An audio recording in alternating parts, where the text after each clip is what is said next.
of America, with your hosts, Michael and Jacob.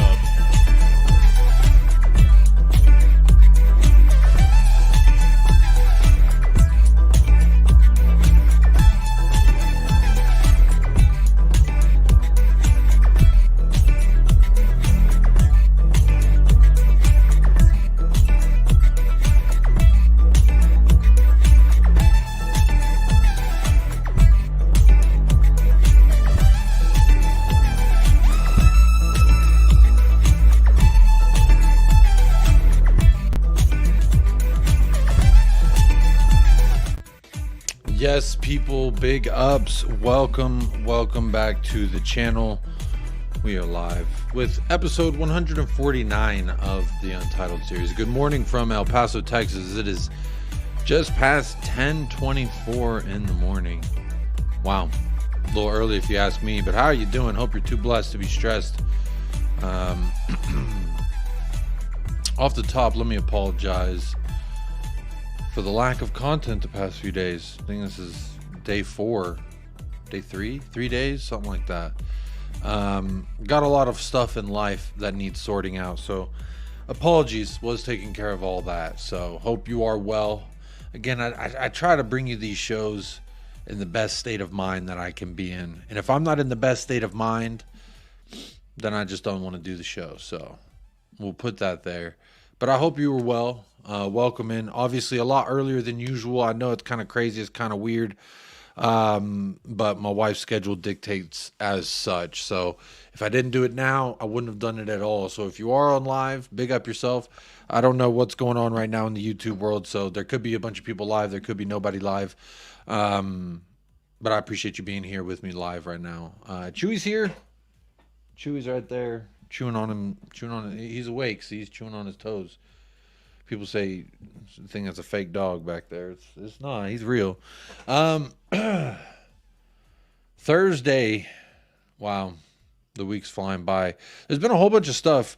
Just because I haven't been doing a show doesn't mean that I haven't been keeping my ears and my face on the ground, keeping up with the news and the comings and goings of Tottenham Hotspur. I've been bookmarking stuff. I've been keeping track. Obviously, y'all know we play on Saturday, February 10th. That'll be kickoff at 8 a.m. my time. Maybe I should do a watch along. Or maybe I'll do a post-match. I don't know. But let me say what's up to the people in the chat.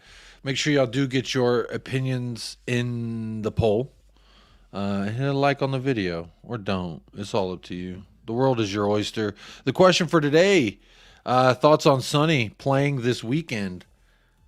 45% says I'm going to leave it to Ainge to decide.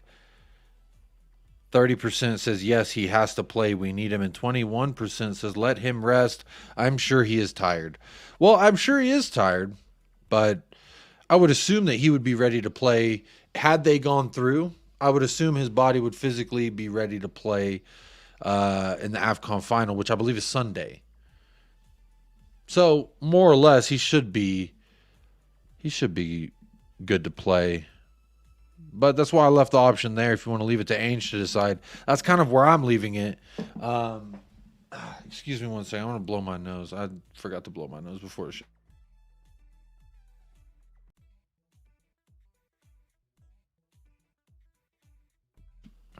Apologies. I don't know what it is. I think I'm getting old and I got allergies now. Like, I didn't used to have an allergy problem. I've never really had allergies. Except now it's like the change of the season's stuffing up my nose. But c'est la vie. Big up to Derek Smith. Crumbs, you must have a day off. Well, I took like 3 days off from the channel, so it felt like forever. Y'all probably didn't miss me, but no, I missed you. So there we go. Big up Derek Smith. Good to see you. First YouTube chat member and first chatter in the house. David Calvino's here. Big up David Calvino. Big up Spurs. GCTV says, yo, Jacob. Hope all is well. All is good. All is good. Just, yeah, life can be crazy sometimes. Big up Benny Guy. Says, let him rest at least the first half. He is tired. We are not that desperate. Says, we have plenty of good players. I want him to play, but In what capacity, I don't know. I'm assuming it's going to be something similar to kind of how we saw Papa Matasar getting reintegrated back in. I think he'll make a substitute appearance personally. That's my thought. Big up David Calvino. Says there's 2 likes and 3 in the chat. Now make that 4. Look at that. We already got 4 likes on the video. How we doing? Ain't that sweet? Big up Mapin. Says I just saw one of the Gaza's post-match conference where he scored that free kick against Arsenal in the semifinals of the FA Cup. Loved his reaction back when players weren't media puppets. I'll have to watch that interview back. I think I've probably seen it, and there was 2 different documentaries I watched on Gaza. I'll have to watch that one back. Mapin. Send me the link or tag me on Twitter or something. Let me see it. I'll definitely check it out. I love me some Gaza. I remember when we were with Antonio Conte, and I was like, imagine if we had a Gaza in this side right now. That'd be absolutely immaculate. But big up. David Calvino was there. Wow, very cool, David Calvino. Drula says, afternoon, Jacob and Chatters. Big up, Drula. How are you doing? Big up, Nunny. Hello, how are you doing? Good to see you, Nunny. Nawaf is here. Hello, Nawaf. Says, subscribe. We are near to 4K. Yeah, we're inching along, and isn't that quite sweet? Big up Tricky One. Says, big up Jacob and the USA Spurs crew. Big up Tricky One. Good to see you in the house. Big up Felipe. Says, Jacob Nunez, you fraud. I guess you don't like the way I play FIFA, huh? Big up Phil. My friend Phil. How you doing, Philla? Is this the only Phil in the chat right now? I think so. Sorry, I'm just getting my bearings still. It's the morning time for me. Big up Staffy. Says, I missed my favorite Spurs channel. Big up Staffy. Here's some hearts for you. How about that? There you go. You send some hearts. There you go. You get some back. Hell yeah. Hey, Jacob. How's Michaels these days? Haven't seen him for a while. Michael's good. He's moved into a very big house on the far east side of town. He's doing his thing. He's getting more dogs, got more space, getting more promotions. Michael's doing great. Life is treating him fantastically. He just doesn't have time to do any shows. So, yeah, you never know. I say never. That's what I'll say. He might come back and do his guest appearance at some point. We never know. But I'm not going to take him out of the intro. I don't know why. People are always like, oh, who's Michael? You know, last time Michael was here, we barely got over 1,000 subs. We broke 1,000, and then Michael has started getting promoted, so then he left. So there's about 2,700 of y'all that have subscribed since Michael hasn't been doing appearances. So, but Tricky One, Sam Lee, I believe was your first screen name. Because you were here way back in the day when we had Michael on the channel. Drula says we did miss you. Big up, Drula. Big up. Tricky One says rest for Sonny. Start on the bench. Come on if necessary. I think he's going to get 20 minutes, 30 minutes either way off the bench. Like exactly how we saw Sar. Big up Paul Longworth. Says big up Jacob. Our players are back. Let the good times roll. Come on, you Spurs. Come on, you Spurs. Indeed. Bissouma is back, but I want to know the sin bin thing we do need to talk about. But real quick, can someone tell me, am I just dumb? I thought Bissouma still needed to serve another game or 2 in his suspension because he was suspended for 4 matches, and then he served like 2 of them, left to AVCON, and I thought he had another 1 or 2 to serve. Can anyone correct me? Yeah, Mud FC says Biz out suspended. Because I've been seeing everyone talking about Bissouma, and I'm like, I don't even think he's going to play. You know, everyone's saying when he comes back, we're going to be this, that, and the other. 1 more match. That's what I thought. It was like, what? I was like, I think he's still got another match or 2 that he has to serve before he can come back. That's what Mud FC says too. So I'm not alone in my thought process there, Mud. Let me make sure I say hello to all the members real quick. David, big up David. Good morning, Jacob. So good to see Sonny and Bissouma back. I trust Ainge to make the right decision. That's where I'm at. Big up Paul Brown. Big up Elders in the house. Becky is here. Becky's using... Hey, I wish it would show. It doesn't show on this end. But Becky's using the... So members, I did do something while I was away. I did upgrade a little bit. So now... The milestone thing next to your name, there's Chris Peters. I don't know if Chris Peters is here. I haven't seen him in the house yet. But Chris Peters mentioned that there was no 6-month badge. There was no difference in the 2-month badge to the 6-month badge. And so I was like, man, we're almost coming up on a year's worth of membership for some people. Like Ben Kaufman, I think, has the longest standing membership, and he's at 10 months. So he's almost at a year. So I was like, let me make sure to get those yearly membership badges. Let me make sure to get those emojis in the chat. So basically, if you're in the chat, it's kind of, if you don't chat all the time, it doesn't really make sense. But if you are a YouTube member and you do chat frequently, there's different reactions you can put in the chat. Like I just chatted Mickey Van de Veen. It's Mickey Van de Veen smiling like this. I uploaded some pictures, so we have some more stuff, and it's kind of nice, kind of fun for those of you that care. But yeah, there it is, Mickey Van de Veen in the chat. You could put fucking Ainge Postecoglou in the chat. It's pretty cool. It's kind of silly, but I think it's kind of cool. A little something extra there. Ain't that kind of nice? But big up Becky already utilizing them. Big up Elder in the house. Gio Reyes here. How you doing? Ed Sweeting. Hello, Ed Sweeting says, "Son off the bench, definitely." Good. I'm fine. I trust Papa Postecoglou. 76 Mad Matt. Good evening to you. Good evening to you. It's very good morning. It's only 10:30 in the a.m. here in El Paso. But good evening to you. Good morning from El Paso, Texas. Jacob, I just noticed the duck is back. The duck needs some milk. The duck is back. I share an account. I share a StreamYard account. So this is the free one I use when I have to do something like on the spur of the moment. Or else but really, like, the reason why I don't just have 2 paid accounts is because, there's a video. There is a video I need to upload. I recorded it yesterday. Hang on. I'm going to text this. I'm going to text it to Kuva. I did try to get Kuva on the show, by the way. Kuva will be making his return very, very soon, but not today, unfortunately. I'm sending it on WhatsApp because it converts it for me rather than me having to upload it and convert it. A little nice, funny workaround. But if he's watching the show, he's going to be like, oh, why are you sending me this? But no spoilers, Kuva. No spoilers. As you know, we do have Brighton on the weekend, so I wanted to find a video that encapsulates just how I feel. Because if y'all remember, we did do the bee video where the guy, he was grabbing the handful of the bees and then he puts them in his mouth and he's like, nom, nom, nom, and he eats them. That was a fun one. That was a fun time.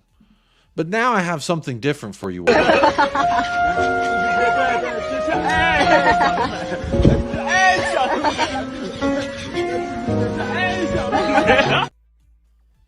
Isn't that kind of nice? That's kind of the mood I'm taking into Saturday. Fuck those Seagulls, man. Derek Smith says, "Sin bins, for fuck's sake, they are killing the game." I do need to tweak this title just a little bit, because we do need to talk about sin bins. I'm just going to put, and sin bins, question mark. But let's talk about sin bins real quick. Let's just get that out of the way. Let me add this. Let me make sure I'm on the right. Nope, I'm not on the right bookmark. But good thing is that's kind of small, so y'all can't even see that, because I'll just give away. I'll just give it away. There's a few. Let me share this tab. So blue cards and sin bins are going to be trialed in football per the Telly Football Players will be removed from the pitch for 10 minutes for cynical fouls and dissent. And honestly, I have a problem with this. Let me make it large, Ayo.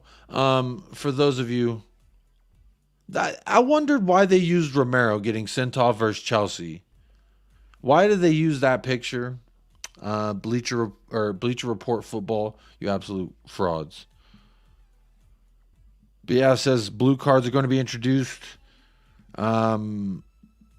International Football Association Board, IFAB, has signed off on what would be the first new card to be used at the top end of sports since the advent of yellow and red cards at the 1970 World Cup. Wow. Isn't that kind of nice? How do y'all feel about sin bins, blue cards? For me, I think it's dumb. I think it doesn't make sense when they can't get what they've been trying to do right in the first place. Why add more shit for you to get wrong? We can barely decipher what a red and a yellow and an orange. You know what I'm saying? Now we're going to introduce a blue. We're going to say, was that a red? Was it yellow? Is it a blue? It's just going to add more speculation to the whole caboodle here. For me, it's just we're going to make it more complicated than it needs to be. Making it more complicated than... I just don't understand why. I don't know the purpose either. Because for me, this blue card... I worry about what happened with Mickey Van de Veen. I'm not saying Mickey Van de Veen going to get a blue card. I'm saying what happened with Mickey Van de Veen was a lot of stop, start. And when you're trying to hit that fifth and sixth gear, sometimes your muscles don't really like it when you've been stop starting, and you're not completely flexible and limber and stretched out the way you should be.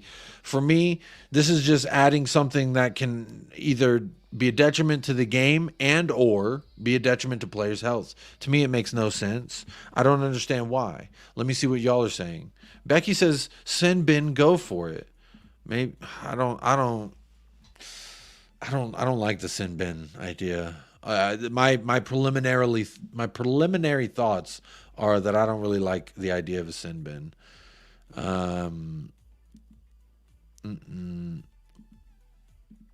Big up Jacob.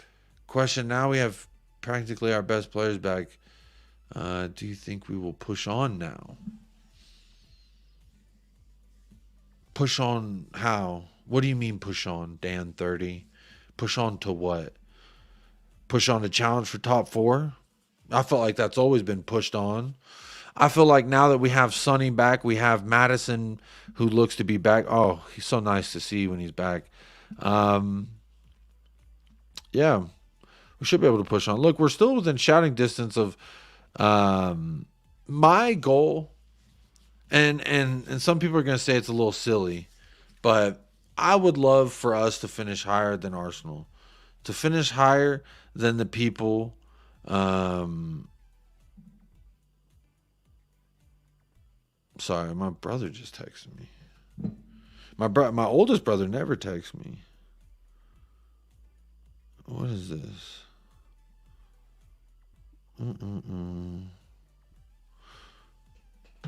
I'll check that later. Like what I would like to finish higher than Arsenal, but also at the same time I cup that with I don't want Champions League if we're not going to be serious and back Ainge Postecoglou and really go for it, because I don't like participating in competitions that we don't take seriously. That's why League Cup, FA Cup, I take those very seriously because I want us to push on and challenge real hard for those. So I don't know. I guess it depends what your expectations are for us to push on for. But I expect us to push on for whatever the goals are within the club. Ainge Postecoglou has at least publicly stated that he says there's no reason why we shouldn't be counted out of a league. So I kind of like his energy when in regards to what we can push on for. So maybe we go with that. No more excuses from Happy Clapper then. What are you talking about? Ainge needs to change his tactics and put the blame on shit players like Brennan Johnson. All right. I don't know what excuses you're talking about, my friend. Philly and NYC says, I thought he was suspended 5 games because it was his second red.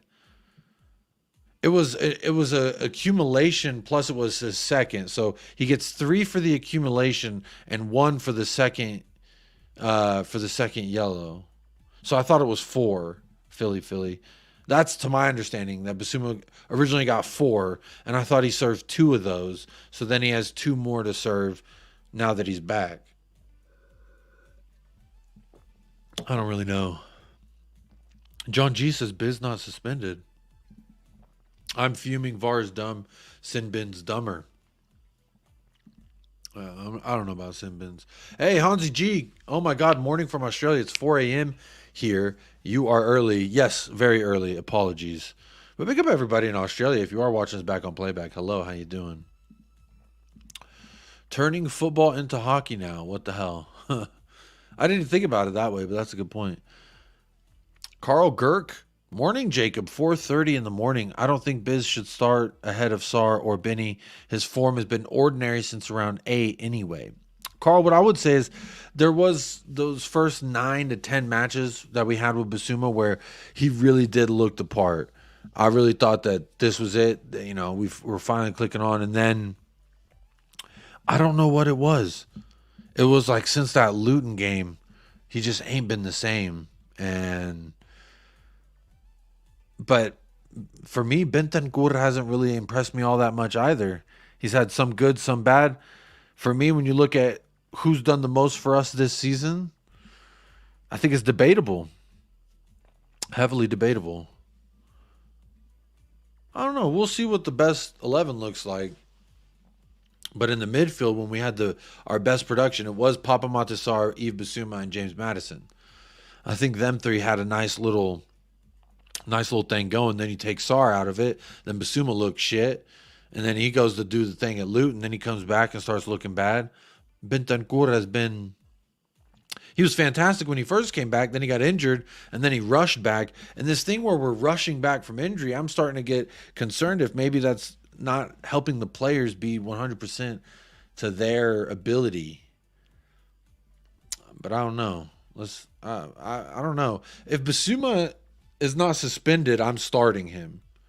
And that's another conversation I do want to have here. I'm going to bring up a starting 11, and we'll pretend that Bissouma is... Because I don't know. I don't know how I even begin to search for some information like that. Is Bissouma available to play? I have to wait for fucking Ainge to tell me, I guess.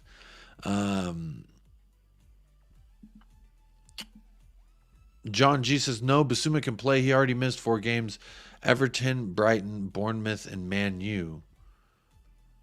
But Man U, he was at AFCON. Bournemouth, he was at... Wasn't he at AFCON in Bournemouth? When was Bournemouth? Bournemouth, found it. 3-1. No, because Son and Sar scored at Bournemouth. So he was definitely... That is one that he missed. So that's Everton, Brighton, Bournemouth. That's 3. Man U, I don't think he served his Man U. I think he is suspended. I think he's got one more. Big up Lazy 8. Nick says, sup, dude, why are you on my phone when I'm at work? That's weird. That third kit back there. Oh, yeah, it is the third kit back there. Hang on. Boom. There you go, Lazy 8. Checking in at work, my friend. What a G. That is the Kuti shirt. You already know that's my guy. I always support him. Everywhere I go, people want to give him shit. Don't matter if they're Spurs fans, rival fans, everyone gives him shit. So I'm going to support my man. I'm going to support Kuti. I believe in him. But big up Nick. You already know what that is back there. You already know. You know what? Let me just let y'all see that Romero shirt back there. Big up Lee Smithy Smith. Says, big up Mr. Jacob. Big up Lee. Bro, been trying to get you on the channel, but I guess Bobby K didn't send you my phone number. I asked Bobby to send you my phone number. Maybe he will soon. But want to get you on the show, man. Would love to get you on the show sometime. Ryan Gloria. That's right. The flock's coming. Hey, Ryan Gloria, I was waiting for you. This is how I feel towards you, Ryan. This is how I feel. Yeah, hold that. You want that? Hold that. You want some of that? Hold that, Ryan Gloria. For you. That's the mood I'm in right now, Ryan. That's how I'm feeling right now. Big up, Ryan. Julia says Bissouma's back. Bring the vibe to in the dressing room. You know what's funny is since Madison and Bissouma are back, we're getting a lot more videos coming out the locker room again. And isn't that quite nice? We're getting a lot of people. I think Madison and Bissouma, they do a really good job of like gelling the locker room. Sonny too. Big up Just a Harmless Potato says good morning. Jacob, hello chat. Good morning, Potato. Ainge in. Of course Ainge in. There's no Ainge out. That is absurd.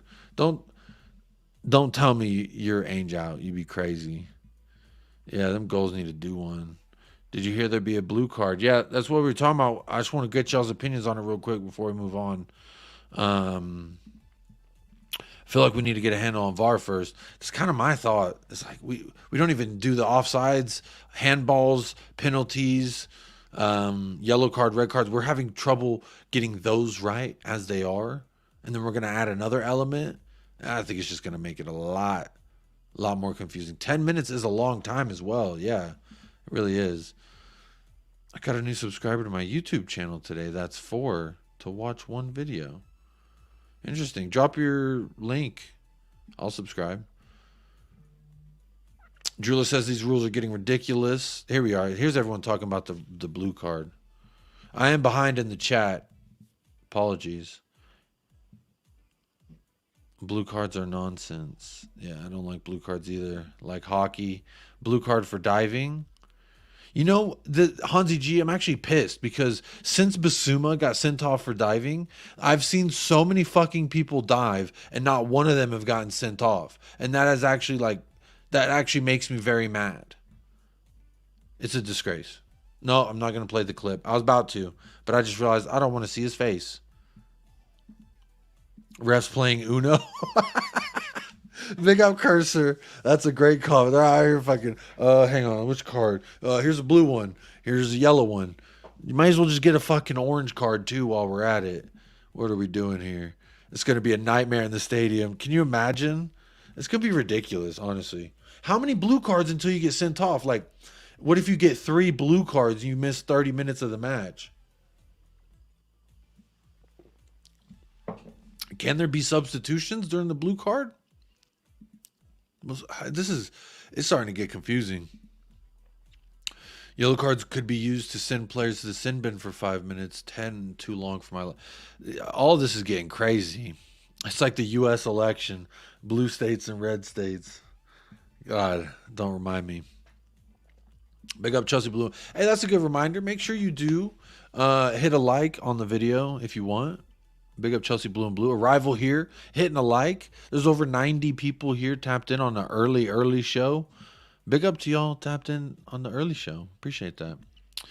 Lazy 8 says it's going to encourage bad behavior. That's an interesting thought because maybe it would, but really for me, I just think I'm worried about players' hamstrings. We already have a problem with the fucking hamstrings.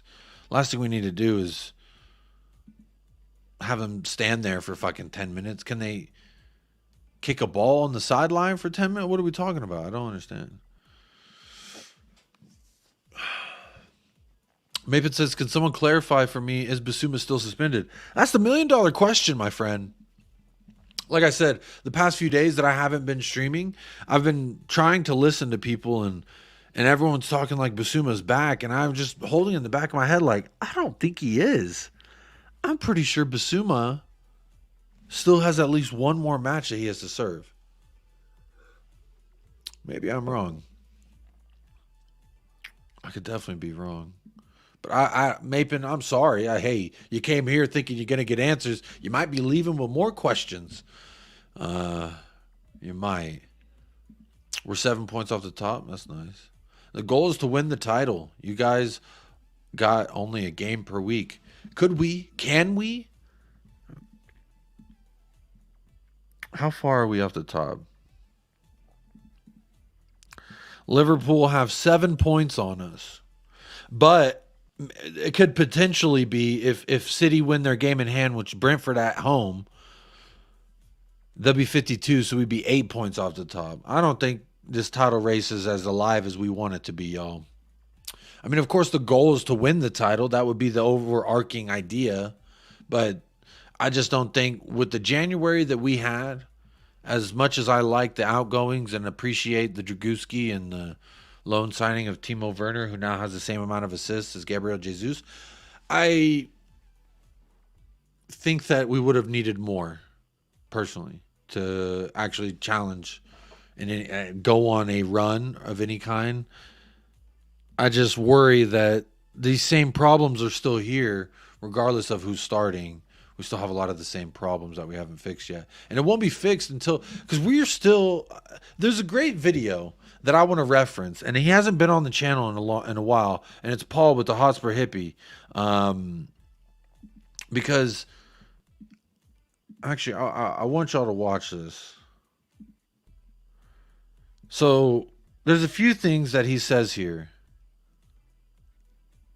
Maybe I'll do this, because I'm going to be pausing him. But there he is, Paul from the Hotspur Hippie. Make sure you are subscribed to the Hotspur Hippie.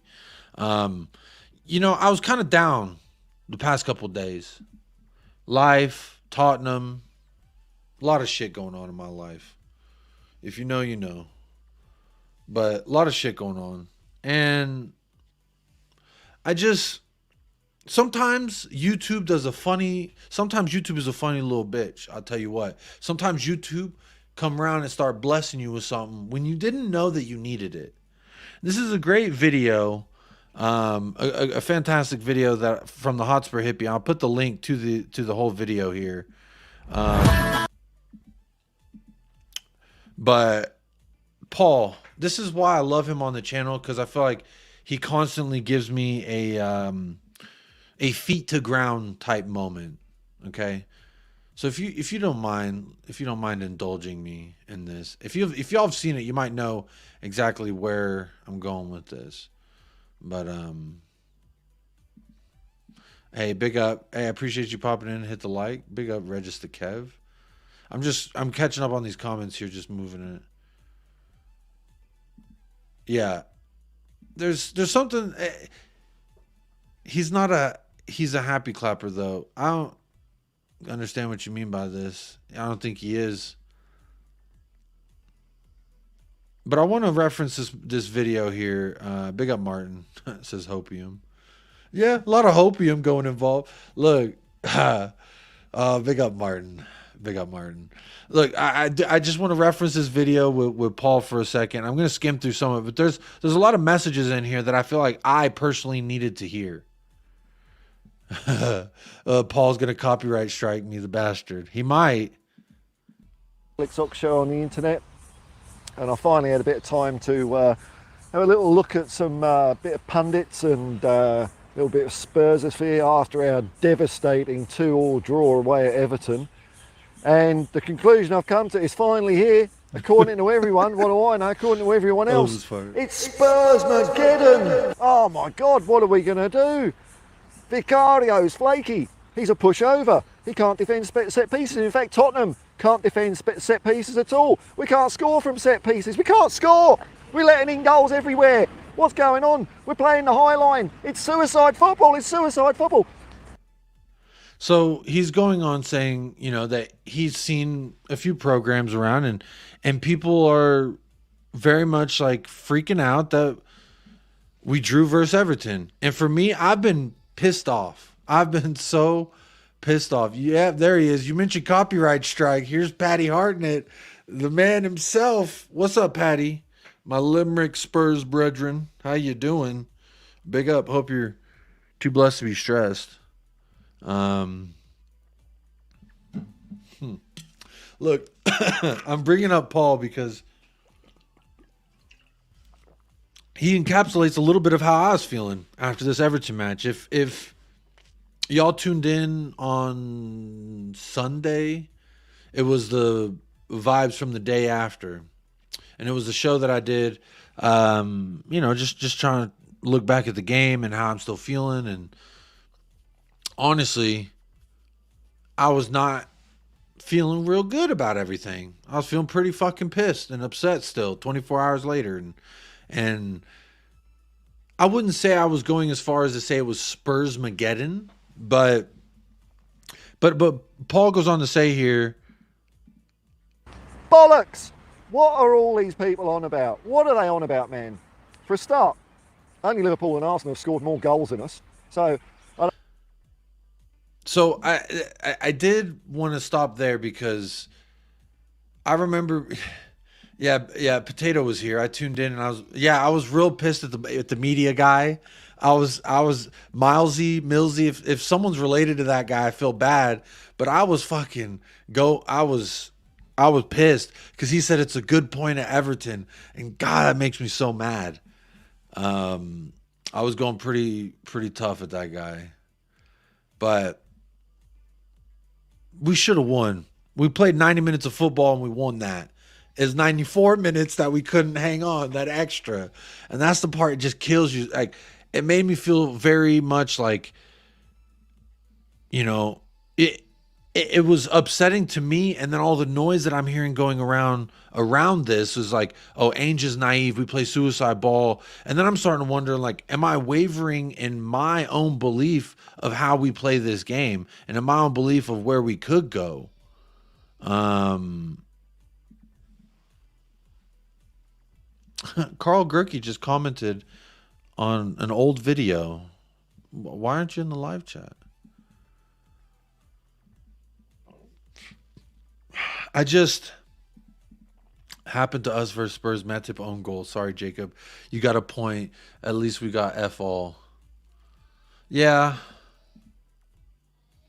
We were all angry. It was very unlucky. Conceded late. Just defend one fucking set piece. It is football. It is. And see, that's the part is like, I was very much just like, hold it, unfortunately. Becky, yes, we do have to hold that. But look, like, I just, I start wondering, is this really the best way going forward? But then I think back about last year when everyone was crying and complaining that we didn't just go for it. We didn't attack and we didn't go for it. And then it's, okay, now, well, you got to go for it, but you also got to taper it back. Like, it's an interesting juxtaposition to be in, but I like this point that Paul says here. suicide football. Bollocks.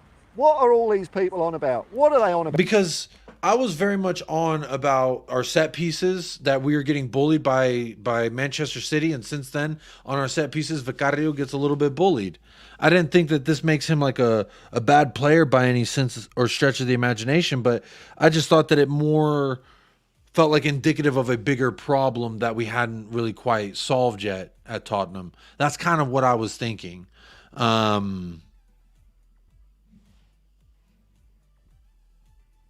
And he makes a good point, though. We are third in the league for goals scored. It's just we can't stop fucking conceding goals. On about, man. For a start, only Liverpool and Arsenal have scored more goals than us. So, I don't know, people seem to be crying out for a striker. We seem to be doing all right. We're sixth for goals conceded. The total number of goals we've conceded from set pieces all season, I believe, is now 4. Wow. 4. What a 4.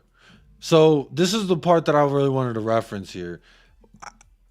I'm just reflecting on the fact that I was so downtrodden and so upset, like this big problem that we're having, this crisis mode almost that I was feeling. We've only conceded 4 goals off of set pieces. What is this? Well, I just,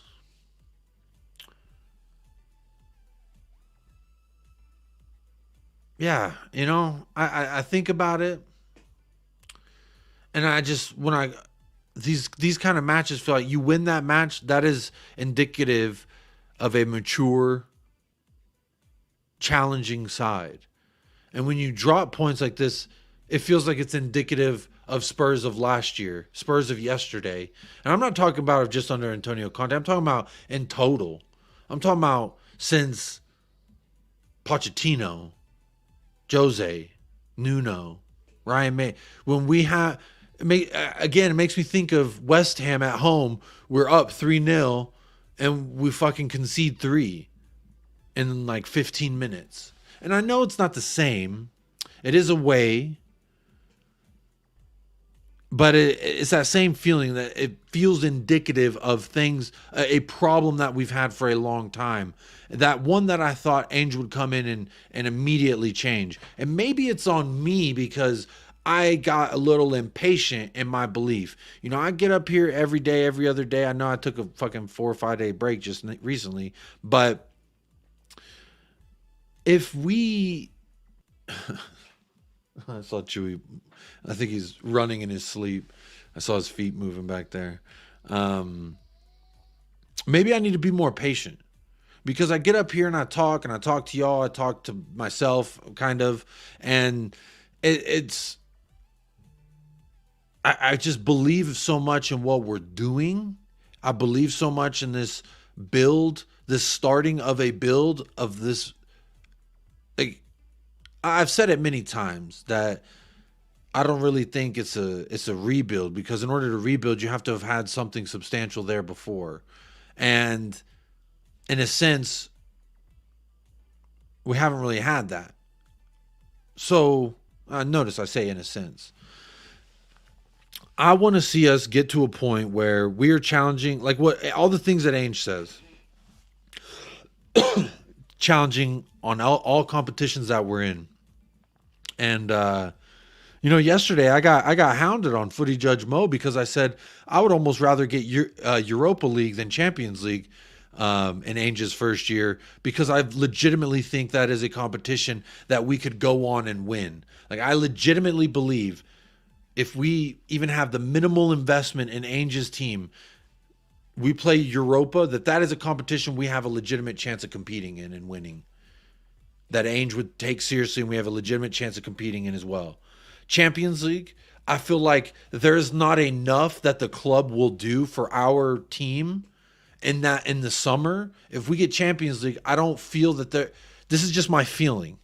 I don't feel as though the club would do enough this summer in making us able to challenge for the Champions League title, to win a Champions League title. Of course I want to win a fucking Champions League title. Now, when I go on and I say this on Footy Judge Mo and Kunle and they fucking interrupt me and everyone's like, oh yeah, your expectations and your standards, yada, yada, yada. It's just, all that is, that's just fluff. That's just drama for the camera.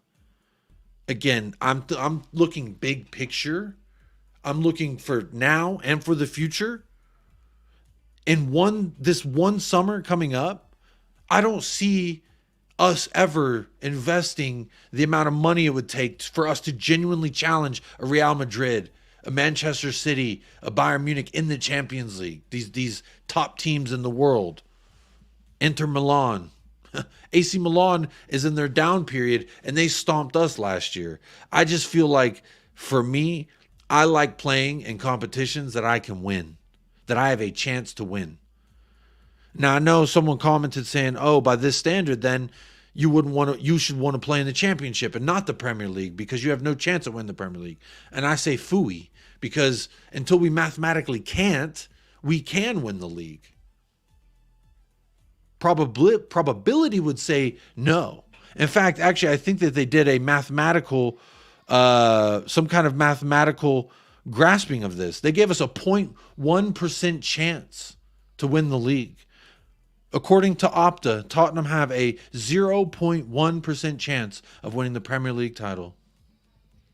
What that says to me is there's still a chance, 0.1% chance. I feel like it'd be half that to win a Champions League. But you start talking about Europa League now the percentages are different. So my point in saying all this is not that I don't want Champions League. Of course I want Champions League. Who the fuck doesn't want Champions League? Anyone will want it. You get money. You get, the beautiful music, the Tuesday, Wednesday nights, away days, etc., etc. I just think for Ainge, for what we're doing here, Europa League, we could use minimal investment this summer, which is probably what our club would do, and we could have a good chance at winning Europa. Now, with that same investment, I just don't think it's as likely in Champions League. So I know I went on a little bit of a tangent there. But yeah, I just think we're so far away from challenging in the Champions League. And no matter how seriously Ainge takes Europa Champions League, no matter how seriously he takes it, it's still about having a squad that can go out there and A, compete in the Premier League because you have to, or else he's going to get sacked, and B, compete in the Champions League because that's what we're trying to put our focus in. We get more money in Champions League, that's true. But also, they say, oh, you attract better players because players want to play in Champions League more. Like, who did we attract when we had Champions League under Conte? Perisic? Jed Spence? Fraser Forster? Clement Longley? Oh, Champions League. Woo, I love that. Let's get Champions League so we can attract Longleys and the Fraser Forsters. Love that. I think it's a myth. I think players want to play for a system they believe in. And that's been proven in point by what's happened with Ange Postecoglou and his recruitment. Bergkamp said no to Barcelona. Dragusin said no to Bayern. I mean, I'm not saying that they're saying that we're bigger or nothing, but bitch, we might be. That's what I would say to that. Bitch, I might be. But again, I was saying all this to kind of accompany it with it, like, my expectations for our club has slightly changed from where it was in the summer. In the summer, I just wanted good football, which we got. I just wanted a clear pathway from the academy to the first team and a clear philosophy that works itself from the first team down to the academy. We've got that. I've wanted to see more people either Levy-sell or more people between Daniel Levy and the football decisions. And we've done that with Johan Lange, Anderson, I don't remember that guy's name, something Anderson, who works under Johan Lange, and Scott Munn, and Paratici's still there. So we've gotten more people in between Daniel Levy and the footballing decisions. A lot of the things that I asked for in the summer, I have begun to get. So what do I do as a normal human? I become complacent in my expectations, so then I want more. And I want, and when I want more and we drop those points to Everton, I think that's why I get so frustrated. I think that's why on Sunday I was so like downtrodden on everything, because I just felt like this was indicative of Spurs of yesterday. And I thought we were moving away from that. Because my hope and my belief and where we're going is that we are now not the Spurs of yesterday. We don't business-wise operate the same way. We don't be as complacent at the end of the games. And that's a mentality thing. That's something that has to be worked on. And by all intents and purposes, I felt like we were doing that. I thought we got a lot of that problem out. But sometimes you start seeing, you start going to the gym. You start seeing a little result. You say, oh, shoot, I guess a couple weeks of working out really did me good. I lost the weight. I'm good. And what you didn't know is that you're not. You need to keep going. You need to keep working. That's what you'll find. And look at that. I got a text message from a very special individual. Did I even lower this background music, or is it still? I still hear it. Big up everybody in the chat. Appreciate y'all tapping in. I am behind on the chat, but I am going on a little bit of a rant here. But there are some more things I do want to talk about. I tell some Spurs fans that can't see you winning Champions League, go for Europa and try to win a trophy. Very realistic. But then I'm told I'm delusional and a happy clapper. I felt like that's pretty realistic. That sounded pretty realistic to me. Competing for Europa, that's like getting into Champions League feels like we would just be like in the club. They'd be like, "Hey, welcome to the club," and we just get to participate, and that's fun and that's cool. And we get a little change. But I want to fucking win something. I want to win the damn thing. And I'm not saying if we got Champions League, I wouldn't want to go win it, but the likely probability goes way down. Hang on, I just want to text this person back.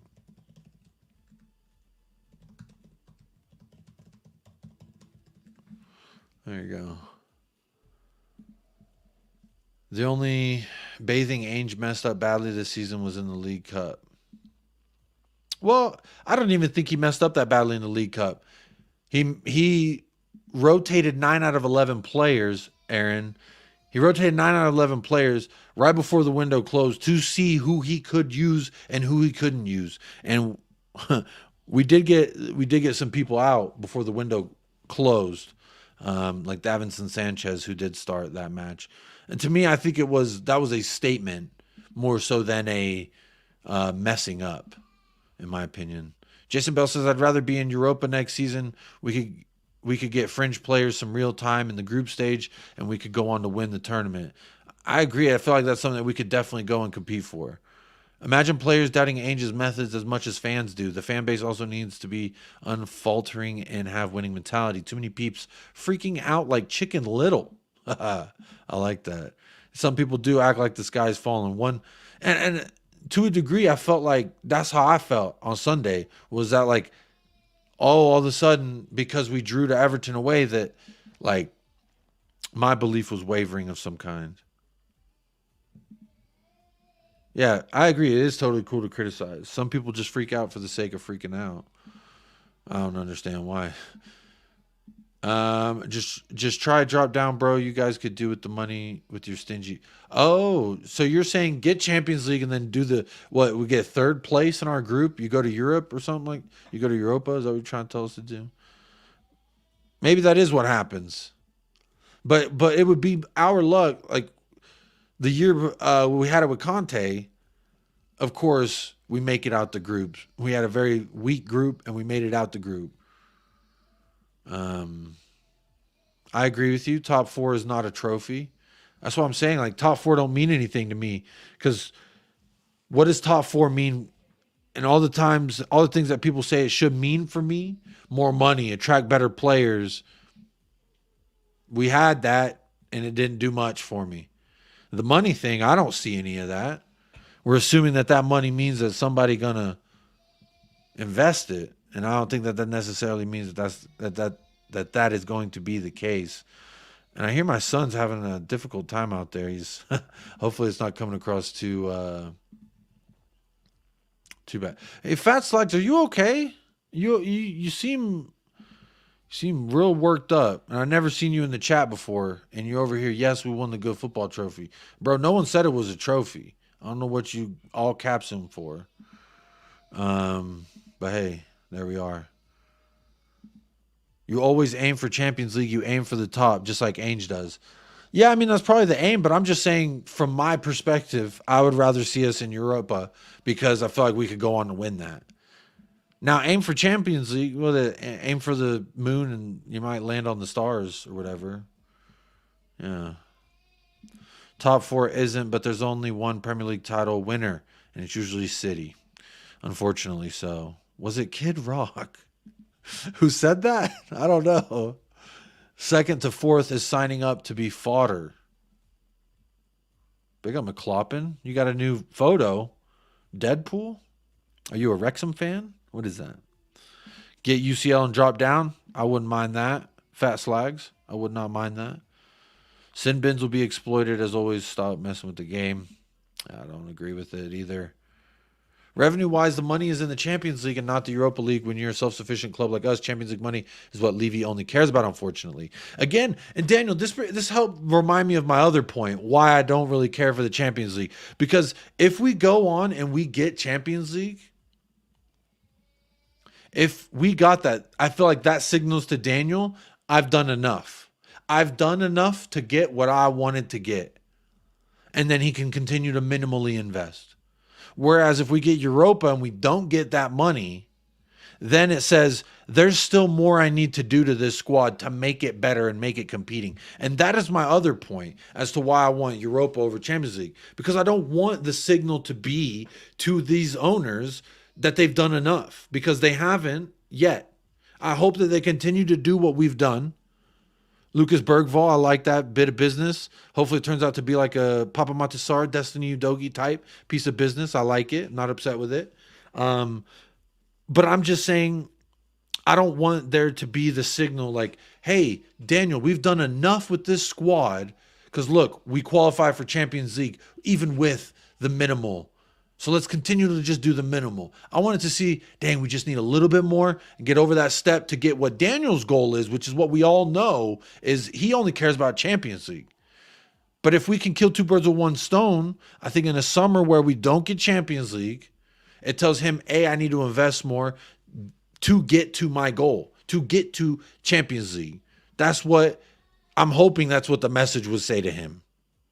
And then by in turn, then we can get Champions League and we might actually be in a position where we could challenge for Champions League. That's what I want us to look like in another year's time. And a year from now, I want us to be saying, damn, we're challenging for this, we're challenging for that. And we could probably challenge the Champions League. That's what I want us to be at next year. And I feel like if we get Champions League in Ainge's first year, well, first of all, if Ainge does that, I don't think Klopp, Pep, or Arteta did that. Got Champions League in their first year. I don't think so.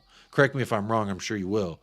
But I don't want the message to the board to be, yeah, we're good. We're good. See, we can achieve that with what we've done. I need more. I want more. The club needs to get the message that we need more. So for me, you keep that carrot right there in front of the horse. You know what I'm saying? You keep the horse just right there chasing the carrot. If you give the horse the carrot, what the fuck's he going to run for? That's kind of my thought going into this Champions League, Europa League conversation. If you really wanted to win something, you would have been protesting Levy. Okay. Hey, good morning. Kim62 says, evening, morning, Jacob, catching you again live. It's immaculate vibes. Next season, are we equipped to compete? Kim, we have a solid summer. There's nothing stopping us from competing. If we're in and around the title contenders this year with what we've got, imagine with some further investment in the summer. If we have a big summer, we can absolutely compete on all fronts. All fronts we can compete on. Remember, Ainge told the fans to have some perspective. I agree. Mate. I prefer going to Europa League. I don't want to just make up the numbers, which we would be doing in the Champions League. Exactly. I just look back at most recently. What did Champions League do for us? Absolutely nothing. We attracted Lange. We attracted Perisic on a free. We attracted Fraser Forster, Jed Spence. That doesn't do anything for me. What about rumors about fifth also gaining a spot to Champions League? That just sounds, yeah, it's something like aggregate score or something or the other. Big up the Alaskan Hotspur says, good morning, Jacob. Need a trophy. Oh, we need a trophy real bad, my friend. We need a trophy real bad. That's what I'm saying. We get Europa. That's actually a competition we can challenge for. Now, again, when I was on Footy Judge Mo's channel, they want to take apart, and who knows, there might be some Arsenal fans clipping this up and sending it to their Sith overlords as we speak. But I really don't give a fuck because I remain that we get Europa, we can challenge for Europa trophy. We get Champions League, there's a very small percentage chance that Levy invests as much as we need. Enid Group, not Levy, whatever. There's little chance that they invest enough to have us challenging for Champions League. That's my point in saying that. Martin's on the phone with Mo as we speak. See, Mo loves to, I say a statement, so you're telling me that you don't want Champions League. That's what he said to me yesterday morning. And it's like, no, that's not what I'm saying. Of course, that's like saying, do you not want a free $100? Of course I want a free $100. Give me the free $100. But my point is saying is getting that $100 doesn't solve like the lack of income, doesn't solve the unemployed, doesn't solve all the problems that preceded that $100, if that makes sense, Martin. So like, that's my point in saying that is like, which tell Mo, big up Footy Judge Mo, make sure you're subscribed to the channel. But I mean, obviously I know the nature of the beast there. Him and Kunle are there to just try and catch me slipping, which they won't. And there he is, the Royal Arsenals. His eyes are watching. He's watching. He's ready to clip. That's what I'm saying. I know y'all are watching now. Bro, how many times my face got to be on fucking Lee Gunner's timeline? I don't know. But I'm sure they'll clip this up and say, oh, Jacob doesn't want Champions League. Look at Spurs. They only want Europa, this state of them. And I just think that's not really allowing context into the conversation. Because the context is that, of course I want Champions League. Who the fuck doesn't want Champions League? But I'd rather make a competition that we have a legitimate chance of competing under. Mo is an Arsenal fraud. We all know this. Dan Davenport says Spurs got to a Champions League final under Pochettino. That was one of those, these type of situations. A miracle, unexplained, never going to see that kind of run from anybody like that. That was crazy. That's one of those where you have to believe anything can happen in football. Levy has spent big, though, on players and managers. He definitely has spent big on managers. He definitely has spent big. And he has spent big on Ndombele. He spent big on Brennan Johnson, Richarlison. Those are some bigger purchases. But I'm talking about, like, more than just what we've mentioned. Because what we've mentioned isn't, like, game-changing. When you look at game-changing signings, for you, Martin, you'd probably say Declan Rice is a game-changing. Do you get Declan Rice for 65, 55? No, you don't get a game-changing player for those prices nowadays. You get a Richarlison, you get a Brennan Johnson, you get an Ndombele, which was an anomaly. So my point in saying that is, unfortunately, yes, you have to spend big to get a game-changing player. So, yeah, that's my point in saying. And I would agree with Derek Smith. It's about spending right, not big. Yeah, you are right. We do got to spend right. But, again, sometimes to get those marquee players, you have to spend big. And you have to spend it right because you don't want to spend big on a marquee player and end up being shit because then it's really bad. Big up Cal L Agent member for 5 months. 5 months of membership says Europa League, UEFA Cup is such a big part of our history too. Cal L Agent, we are the first ever British club to ever win the European trophy. So yes, it is a huge part of our history. It is something that I like to tout around as well because I love talking about Tottenham accomplishments. And if we won Europa, I guarantee the fucking people on the street during the parade, which God willing, I'll be there. I'm flying to London. I'm taking my shirt off. I'm showing Ainge I'm showing Ainge what I got to work with. All right? If we win Europa, that's what I'm talking about. That shit means something to me. That shit would mean something to everybody out there at the trophy parade if we did win it. But Champions League just doesn't seem so far-fetched. But Europa League seems like that is something it shit means something. I feel like I can fucking taste it. You know what I'm saying? With this squad, where we do the same kind of business we did last summer, this summer, boom. Yeah, we could win that motherfucker. I believe it wholeheartedly. That's what I'm talking about. This shit means something to me, man. That's what I'm talking about. Big up Cal L Agent for your membership chat. Kim62 says, did you see the interview with Johan Lange? Very interesting to hear from someone behind the scene how they are functioning in the transfer market. I did see that, and actually there was one specific part that I wanted to talk about, and I'm glad that I remembered the time spot, and I'm going to share that here with you now. So this is the interview with Johan Lange, and I fast forwarded to the 4-minute, and I want y'all to hear the man's question because they ask him about our transfer policy now being with Ainge Postecoglou. This is really, I listened to the whole interview, and this is the part that stuck out to me that I really wanted to talk about. Obviously, there were some quotes and stuff that other aggregators had used that I do want to mention, but let's go ahead and give a listen to this Johan Lange question. It's amazing listening to you listing the traits that you see as really important factors for signing players, but I wondered if you could give us a little bit more information on how you identify talent and how you pick them out.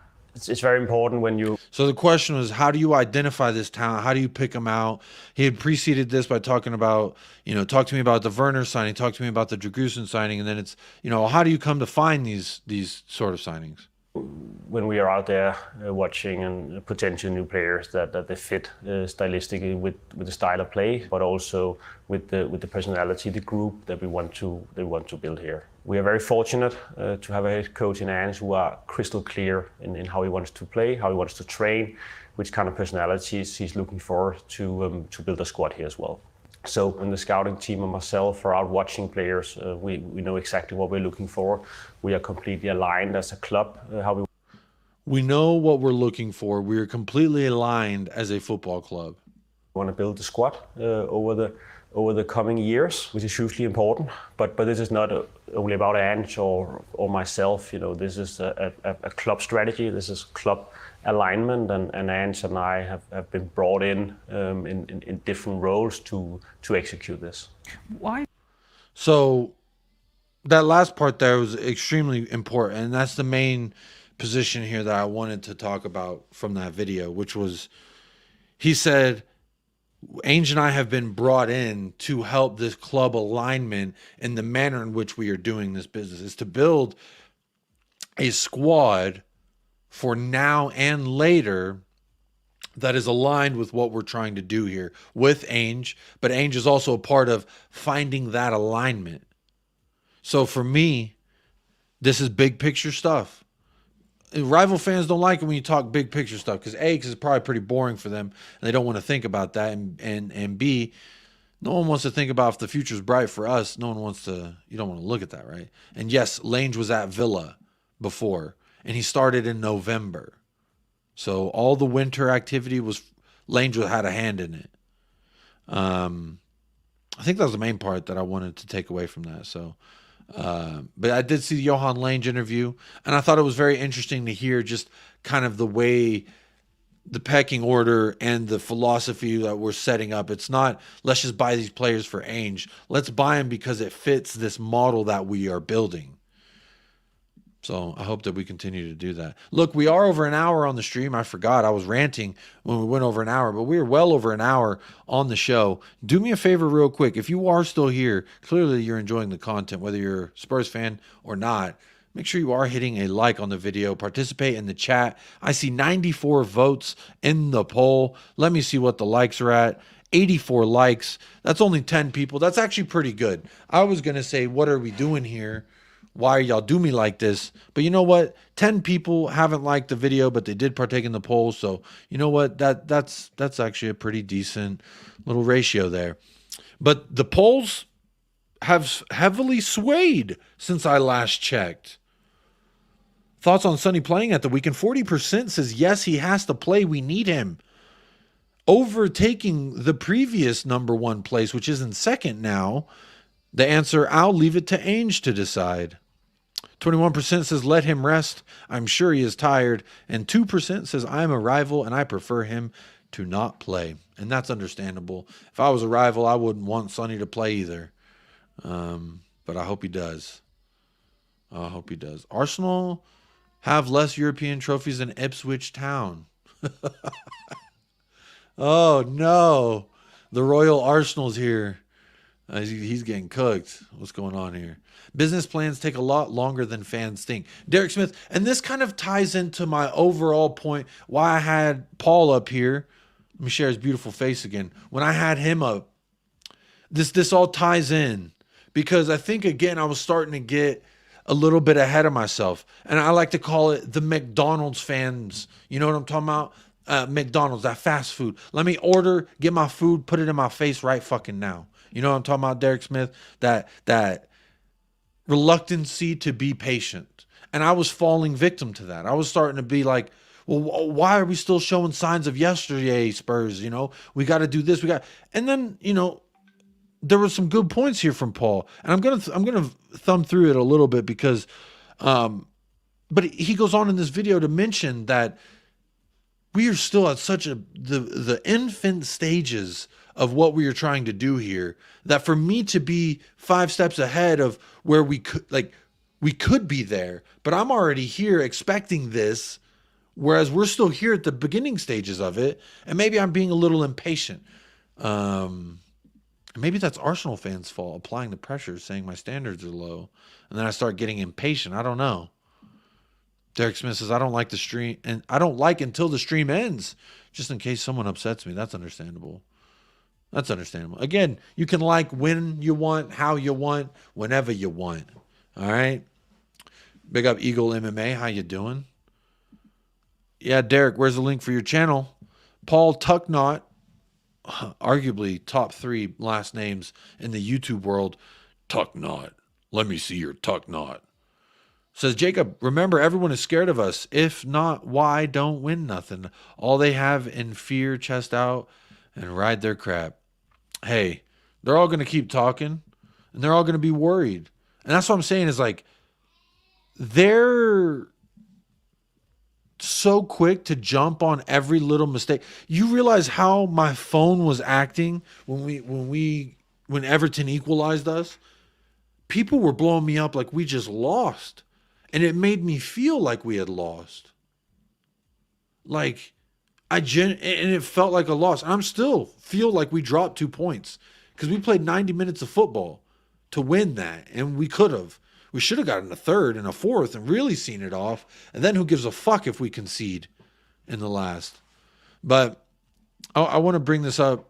I want to, I appreciate Paul so much. I appreciate the Hotspur Hippie so much for just kind of helping me temper my expectations. And Derek Smith, I think you would agree with it as well. Like, just a little dose of patience. And maybe I was getting too ahead of myself and where we were at. I can't wait for that North London derby. You know what?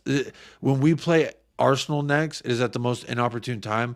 My daughter will be like just born when we play Arsenal next. Yeah, it's gonna be tough. It's gonna be tough. Life's gonna be changing for me when we're beating Arsenal at the North London derby. But don't worry, I'll be here. What a crisis. Spurs Mageddon, folks. I'm telling you, the end is nigh, man. And we score loads from set pieces. So we've got Ryan Mason on the offensive mid-defense again that never fails. Ahead. Even though when Brentford tried it the other week, we stuffed them 3-2. Oh, here we go. Hang on, back it up. Game management, Game out. Listen, folks, right? This is the part. This is the other part that I really wanted to talk about here. Is this whole notion that Ainge is naive and our game management is somehow shitty because Everton score here. And Paul puts it so elegantly that I have to show it. Dostoye, mismo spremni. That's what Mile Jedenak's about. No, he's talking about Mile He's got us working on the defensive this side part of it. here. This part here. And yet again, I'm hearing naivety. We can't see a game out. Listen, folks, right? Listen.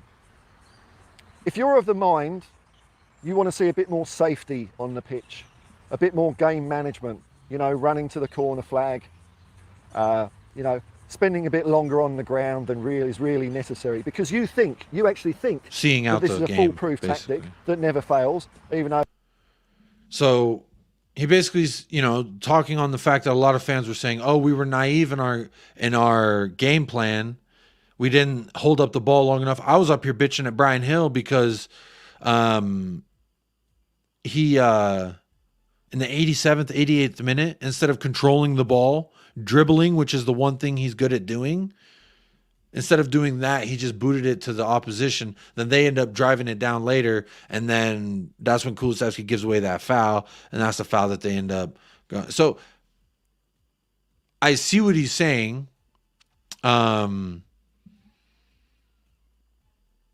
But he brings up a good point that Brentford tried to do the very same thing, and it didn't work out for them. Even though when Brentford tried it the other week, we stuffed them 3-2. Brentford went up, and then they tried to do what everyone was asking us to do versus Everton, and then we ended up beating them. See, people never mention the times that game management doesn't work. It does my head in. That when people try and park the bus, Liverpool try to park the bus with us with 9 men, we beat them. It doesn't always work. And if it doesn't always work, why waste your time practicing not football? Why not use your time practicing football when you get the chance? Knowing that, and we're in this stage at the moment, we're learning, we're still learning, that until you get to the promised land of being able to just play this beautiful... This is the part that really stuck with me. And I left a comment, something on there on the Hotspur Hippie, and I said, Thank you, Paul. I needed to hear that because he goes on. He was mentioning that we are in the beginning stages of something, and until we can completely fire on all cylinders in the Ainge manner, we're gonna have some of these mistakes that happen. That until you get to the promised land of being able to just play this beautiful style of football, you are going to cock it up a few times. And when you cock it up, they are precisely the times where you keep going. So if you're of a mind that you want it a little bit more pragmatic, you might as well just say, I never wanted Ange in the first place, let's sack him and get a proper manager, because what does an Australian know about football? Because I tell you what, we ain't doing that pragmatic thing. We ain't doing game management. It's just not happening. It's not happening. So if that's what you want, you might as well go, I don't know, go and support Manchester City, someone like that. They're a team that likes running the clock down. Go and support them. Heaven knows they need some supporters because their ground's half empty all the time. I mean, the number of people I see bemoaning us and then absolutely kissing Manchester City's arse. Manchester City. I like that part because he says everyone's real pissed at us, and then they just kiss Manchester City's ass. That's absolutely hilarious. But look, there's the link to the video that I'm referencing here. Make sure you are subscribed to the Hot Super Hippie. Big shout out to Paul. Because honestly, he said some stuff in there that I think I really needed to hear. That, you know, we are at the beginning stages here. And until we get to the promised land, the Royal Arsenal, this old man is starting to get on my nerves. You know what? Let's listen to some more, Paul. You know, they're cheats. They're cheats. Who gives a fuck what Manchester City do? I couldn't give a stuff. Couldn't give a stuff. I like that. I do care what Manchester City do. I do. Gotta save Paul kissing City's ass. Well, what was it, about 4 minutes in when he does the kissing City's ass? Make that a little clip. That'd be kind of fun. Kim says, Hotspur Hippie is the voice of reason. Respect to him. Always speaks with passion. I love Paul, man. I love Paul's perspective. Very fresh perspective.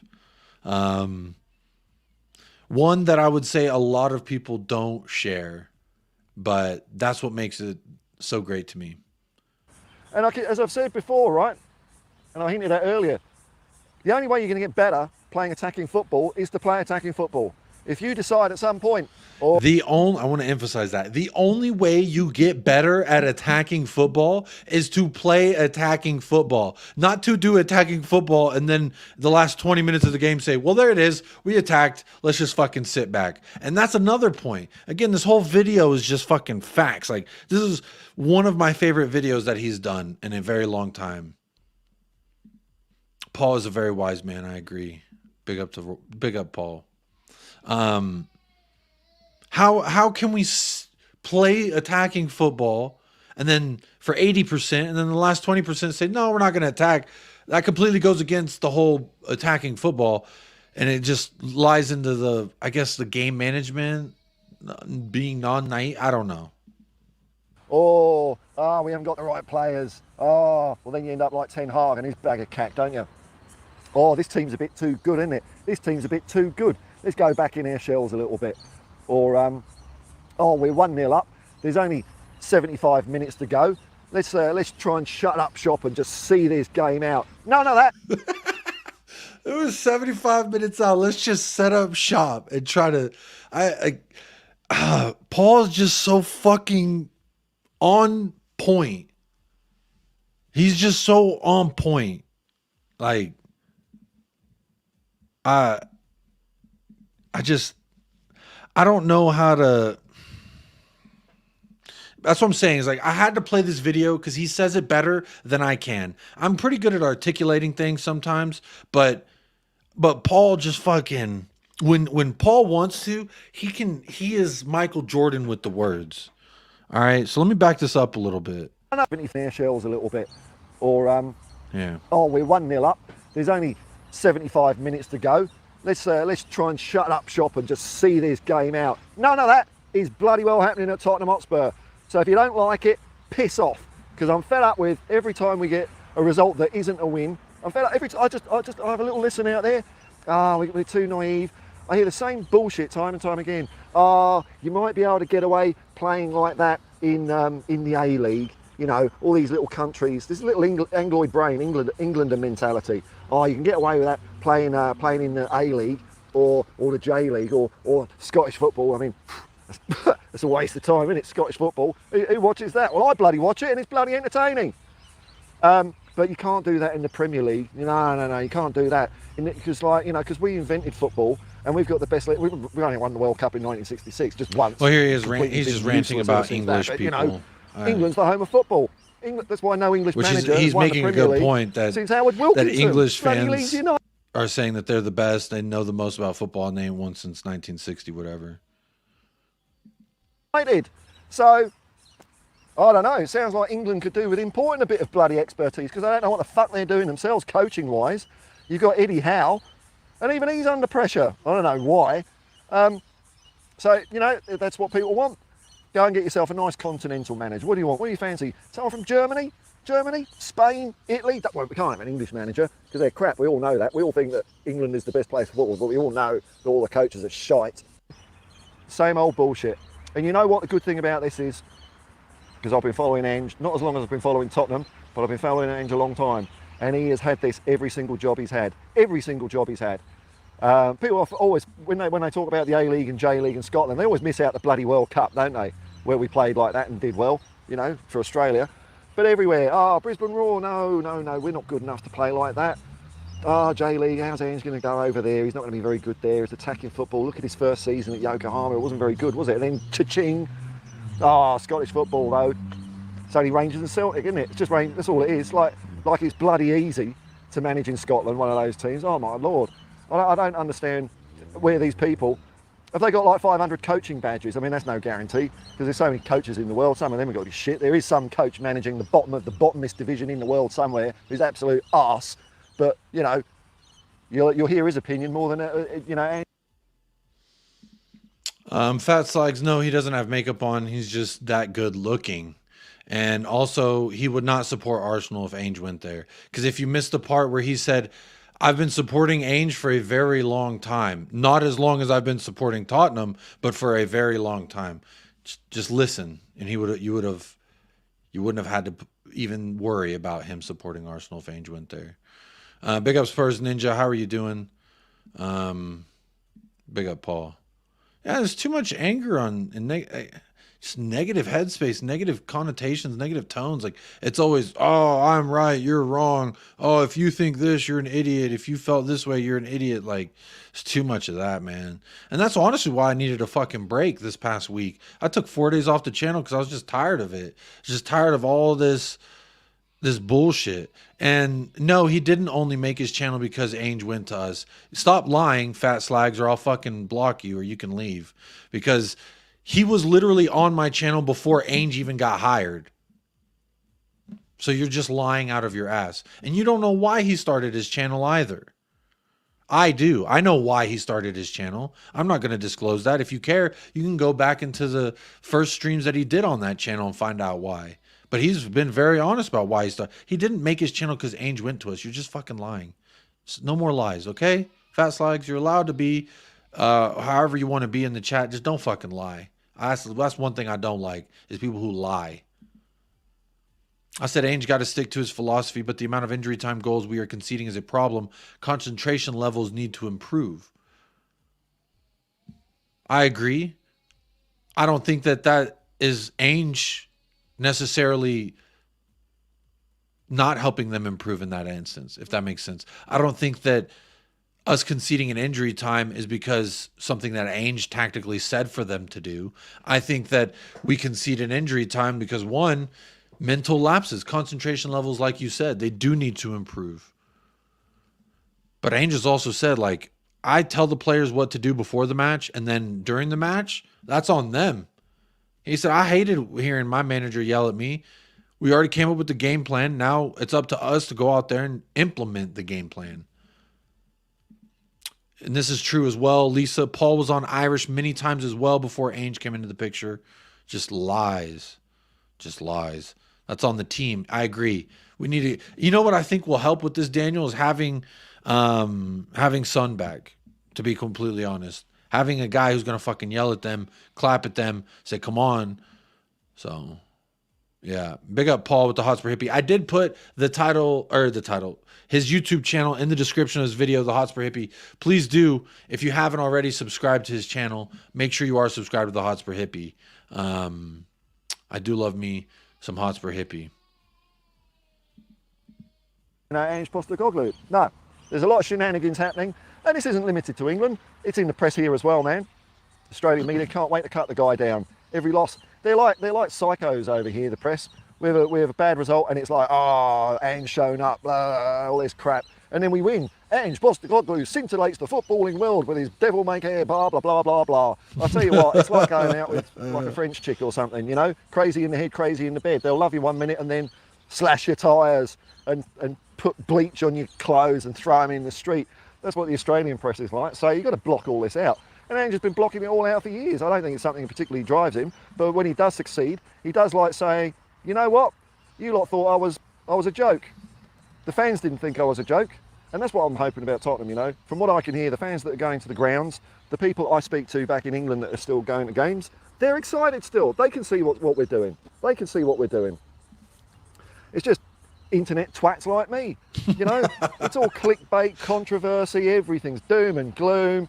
Oh, we're going to get, I just dread to think, you know, if we lose another game on, you know, what's going to happen? Everyone's just going to implode. I agree with them there. They're going to want to burn the stadium down. You know, pitchforks, it's going to be like Son of Frankenstein, where they all come with their pitchforks and saying rhubarb all the time. I don't know what people want. I fucking love Paul. It was only a matter of Paul. a couple of years ago, 1 year ago, He's that hilarious, man. people saying, oh, I'm fed up with this boring style of pragmatic football that we've had under Jose, Conte and Nuno. I want Tottenham back. I want something exciting. I want progressive football. Well, this is what you get. This is what you get. Do you want progressive football or do you want that boring old shit? Because if you want progressive football, like I keep drumming into you internet nutters out there, the only way you're going to get good at it is by practicing it. If you only do it for 60 minutes, or you're only trying to do it for 60 minutes in a game, that's a third of the time. You might as well. Again, the best way to play, the best way to get better at playing attacking football is to play attacking football. Be playing gin rummy down the pub. You're not doing anything. So during this course, during this year, fully expected, we'll keep going for it. We'll keep going for it. We'll keep going through it. We'll keep doing it.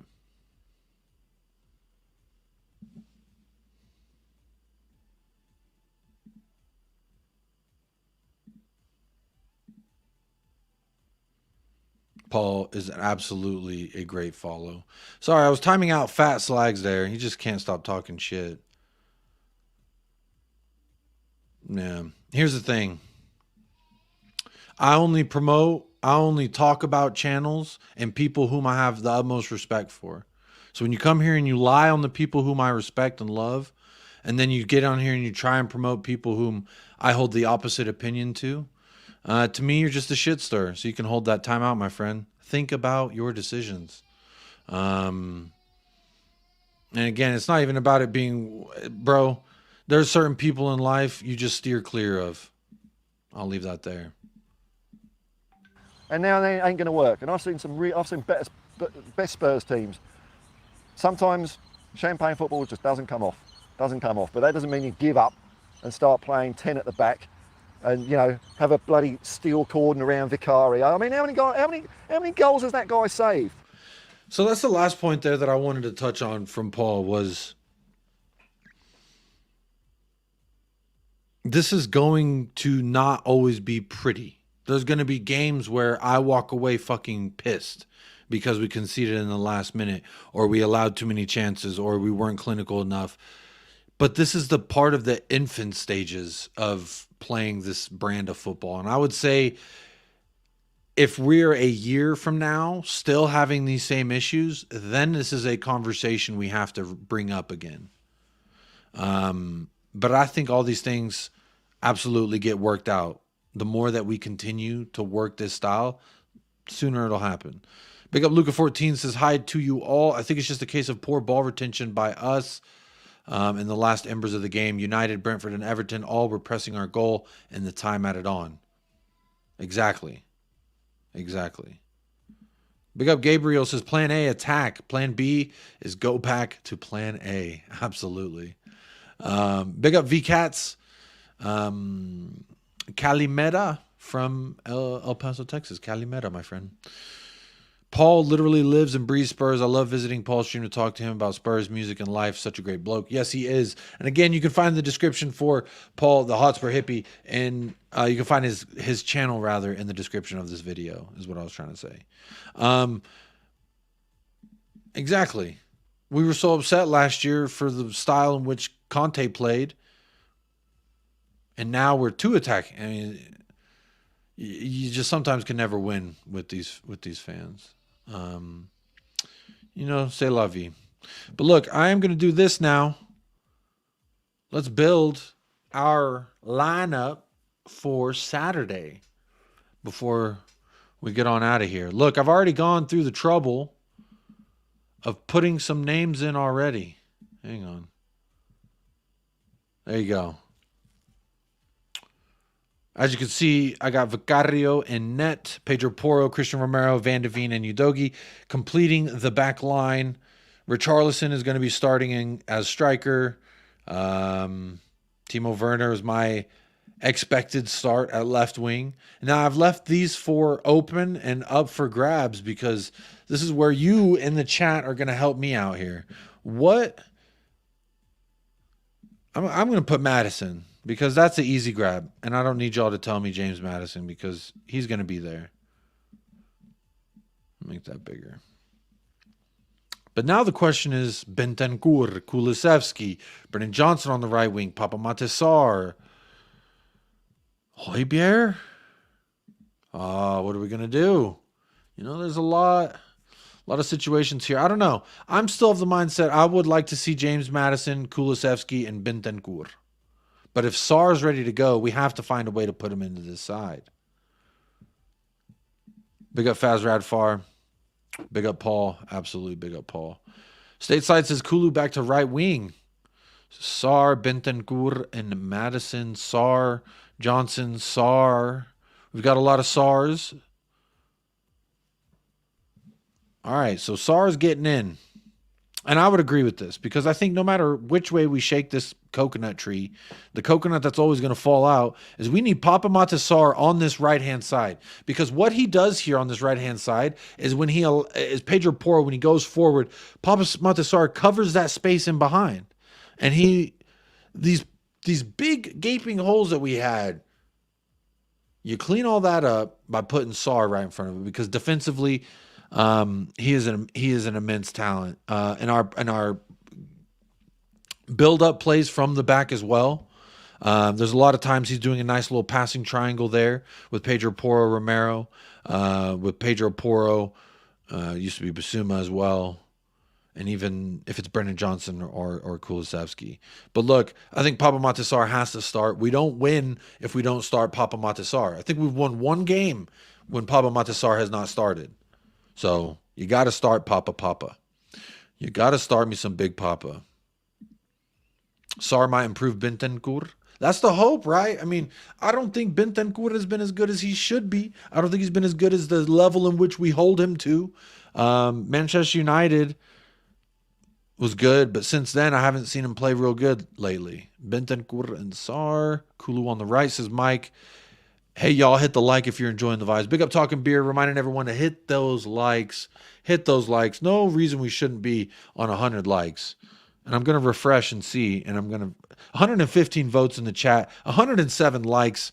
119 votes. So only 12 people who voted but didn't like the video. And that's cool. We hit over 100 likes.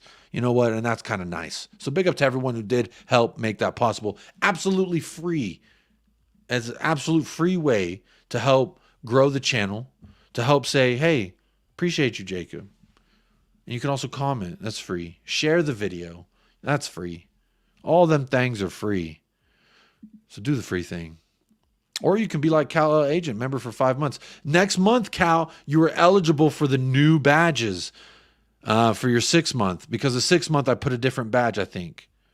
And then I put some other badges for the other milestones. So we've got new badges for the members. New badges. Trying to do something different. Let's see what else y'all saying here about the midfield. Derek Smith says Kulusevski and Brendan Johnson to run at them for the final 20 minutes. Okay, so you're starting Kulusevski at right wing and having Brendan Johnson come off the bench. Kazut. That's a cool name. Sar, Bissouma, and Matters. Bissouma is suspended, I believe. I believe Bissouma is suspended. Mike Walters says Madison, BINS, and Sar. I think that's what the general consensus is, that Bentancur will be the other midfielder. Are you doing a watch-along, asked Drula. I'm thinking about it. It's at 8 a.m., so that's actually a decent time. I think so. I think we're going to do it. Yeah, Drula. You just convinced me live on air. Last time I was like, give me a super chat, y'all, and I'll do it. And y'all did. Y'all gave me a super chat. So I appreciate that. But this week, no need to super chat to convince me. I will just do it because it's also not at fucking 5:30 in the morning. So it's at 8 a.m. for me. So that's actually kind of nice. If Werner can play on the right, have Kulu in the midfield too with Son in the left. It's an interesting way to just work him in there. Sar, Bentancur in the midfield and Kulu right wing, says Faz. Gabriel, Kulu, Sar, Lolo, Son, Bissouma, Johnson off the bench. Interesting. Son will want to start. Son on the left, Werner on the right, says Mike. Saying Son's going to start. All right. What does the poll say? 39% says Son's got to start. 122 votes. 39% say Son's got to start. You might be cooking. I would assume he's going to be fit to start because he literally would have been fit for the final had they gone on and done that.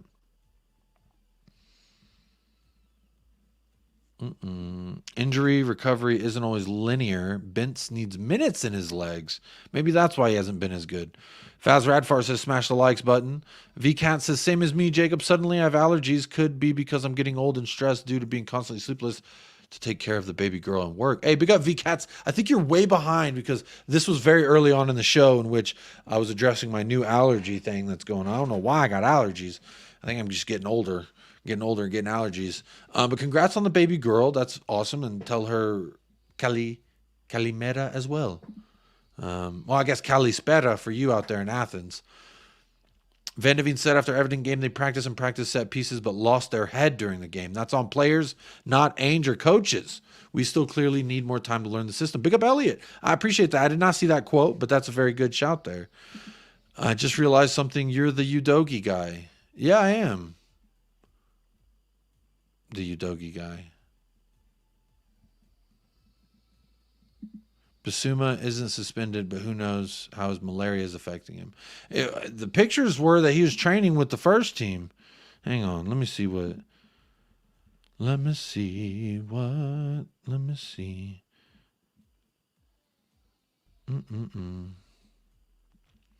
See this.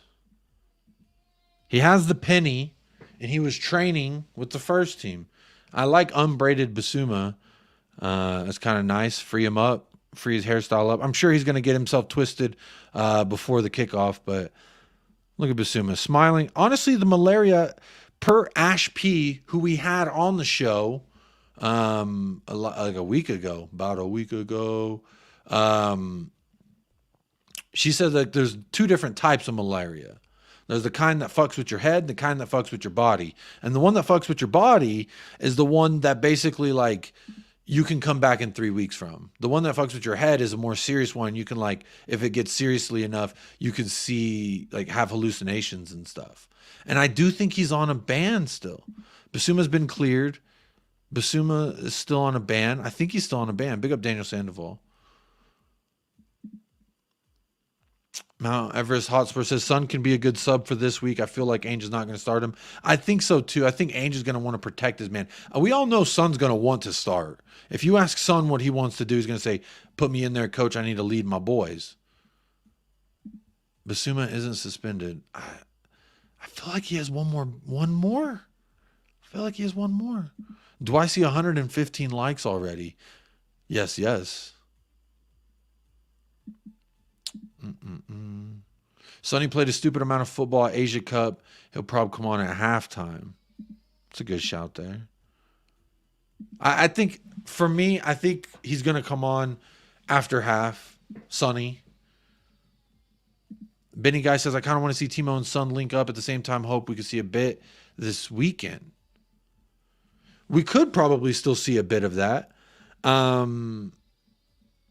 I think rather than put Timo on the right, I keep Timo where he's at. Make it as easy as possible for Timo Werner. That's what I say.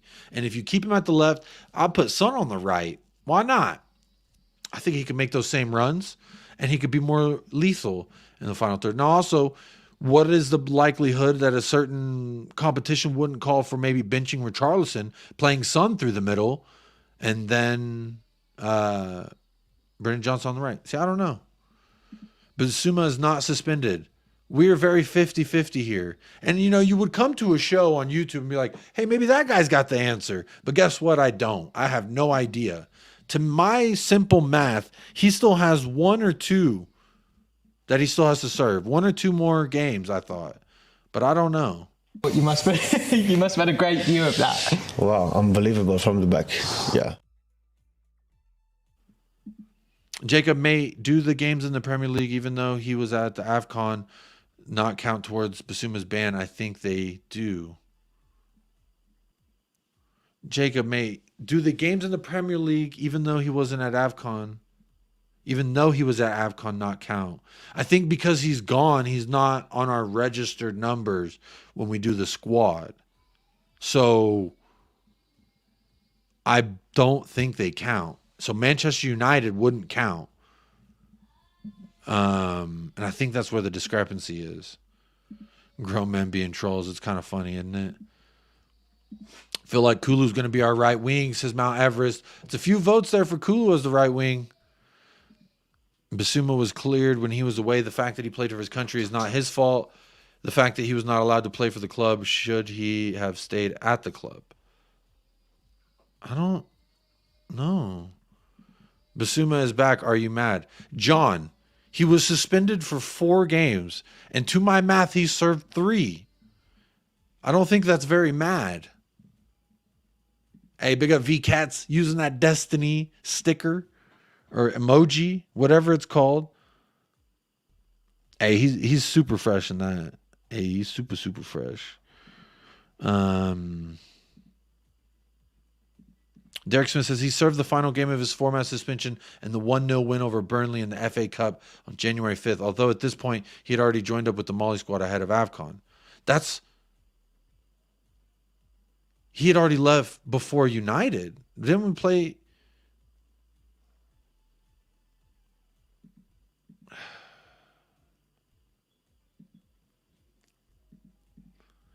Big up 76, Matt. Bissouma had 4-game suspension from the 15th December onwards, not counting cup games. That was 6 games ago. He's good. But he wasn't in our squad for like 3 of those games. That's my thought. Everyone's been operating on the assumption that he is back, but he might. Johnson needs to be benched. He's a super sub. Happy Destiny Udogi Day. Hey, happy Destiny Udogi Day. Oh, yes. Oh, Destiny Udogi Day. Hey. Idiots, man. Mount Everest says, I'm checking my Premier League app. It just says he's on international duty. Derek Smith says, I'm right. Well, if Derek Smith is right. Julia says, I wouldn't play Bissouma against Brighton anyway. Why? It's his former team. He'll want to kick their ass. AFCON doesn't make a difference. I'm sure if they got knocked out earlier, he could have played against Everton. I don't know. How is that too far? How is that too far? Talking Beer says Bissouma's available. So Talking Beer, Derek Smith, John Fitzpatrick, Cal L. Agent, all say he's back. 100% he's back. Why would he still be banned? Madness, bro. He had a 4-game suspension. He served 3. Then he went to AFCON. And now he's back. To my understanding, then it resumes again. How is that madness, John? How is it madness? Where's your source? Who told you that he's served all his time, Johnny?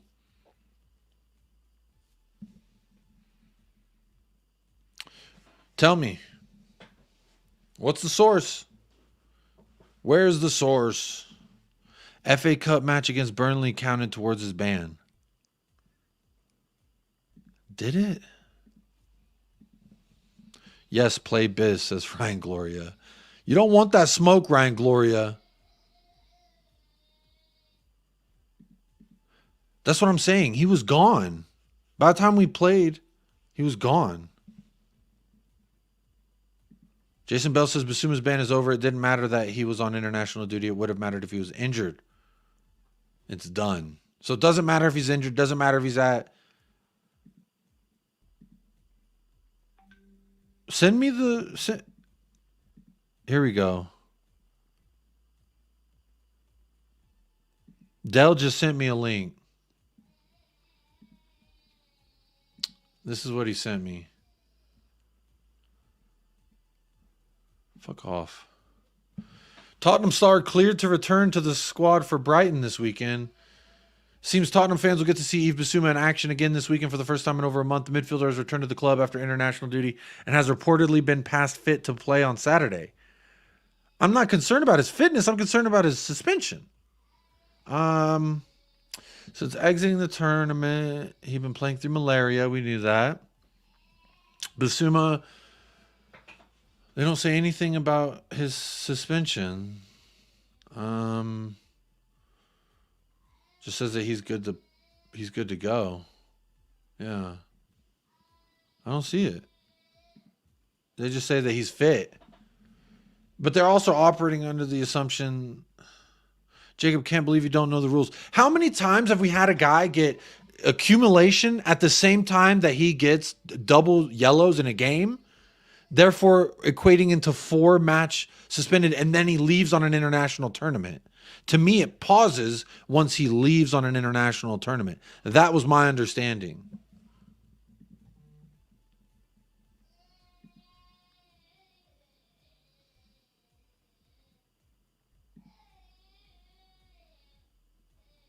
Oh, shoot. My wife just texted me. She got to get ready soon. Let's build this lineup. Look, y'all.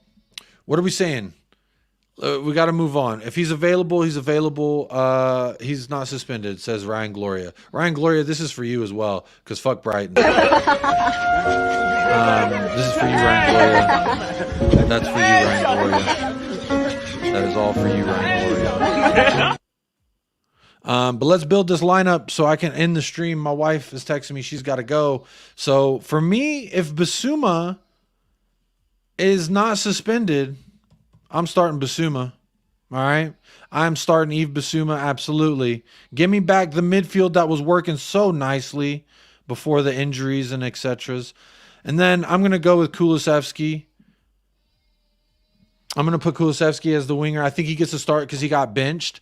I'm fine if it's Brennan Johnson either way. I don't think either one of them really set me over the top for what we can do. But look, I will be back tomorrow. This is my lineup right here. I know it's a little crooked, but that's my lineup for Saturday. But tomorrow will be an official preview show, so we'll do this lineup, and then we'll talk about score predictions and Brighton. We'll look at Brighton and their players, who they have out, etc., and what we could definitely do there.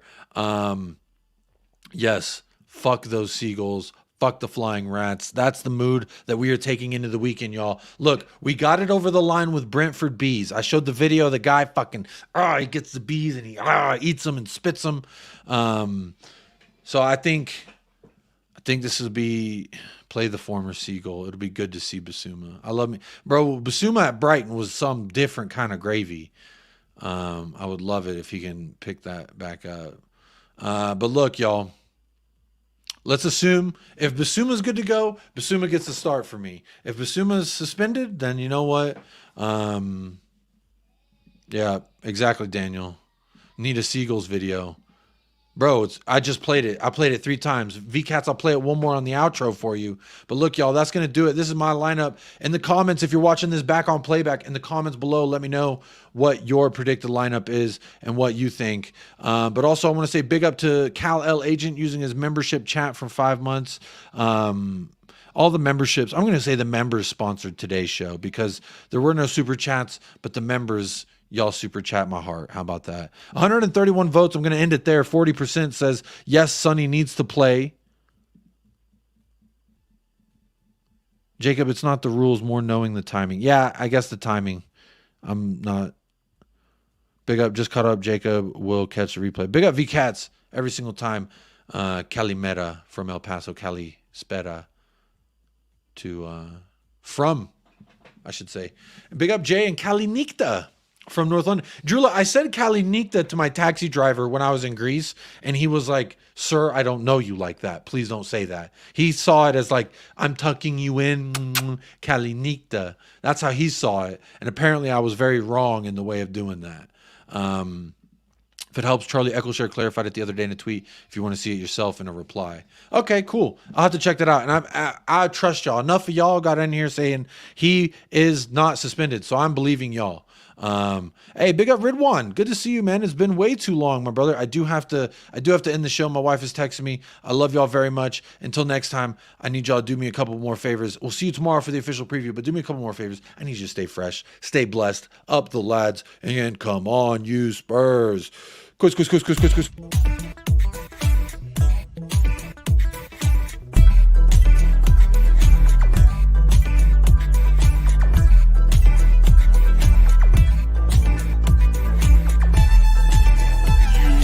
United Spurs of America with your hosts, Michael and Jacob.